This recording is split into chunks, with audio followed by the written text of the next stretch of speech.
দিনের পর দিন, মাসের পর মাস, বছরের পর বছর গ্রাম পুলিশদের মিথ্যা স্বপ্ন দেখানো হচ্ছে।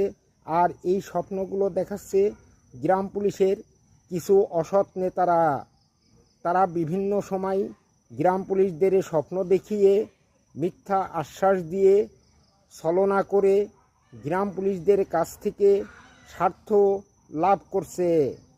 কখনো তারা বলছে গ্রাম পুলিশের জাতীয় বেতন স্কেল খুব শীঘ্রই আসতে চলেছে, কখনো বলছে পে কমিশনে গ্রাম পুলিশ সদস্য অন্তর্ভুক্ত হতে চলেছে, কখনো দেখাচ্ছে সরকারি চাকরি আইনে গ্রাম পুলিশ জাতীয় বেতন স্কেল পাচ্ছে, কখনো বা বলছে গ্রাম পুলিশ সদস্যরা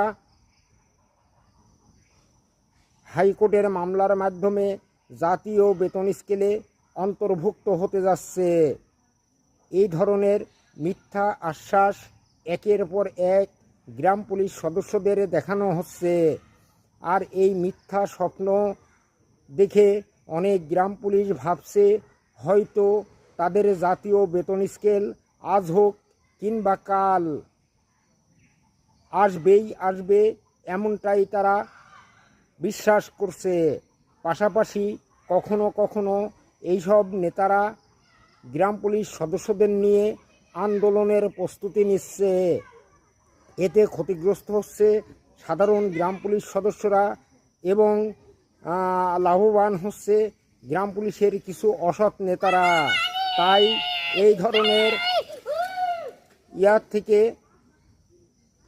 এই ধরনের পরিস্থিতি থেকে গ্রাম পুলিশদের উত্তরণের জন্য গ্রাম পুলিশদেরই সচেতন হতে হবে।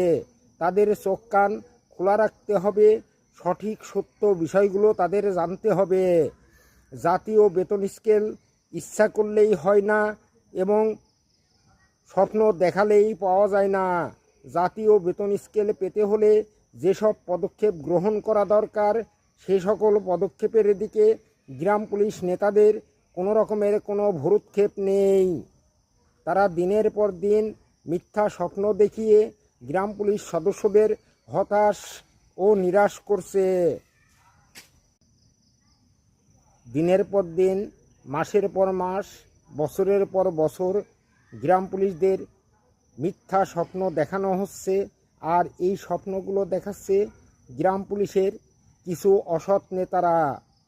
তারা বিভিন্ন সময় গ্রাম পুলিশদের স্বপ্ন দেখিয়ে, মিথ্যা আশ্বাস দিয়ে, ছলনা করে গ্রাম পুলিশদের কাছ থেকে স্বার্থ লাভ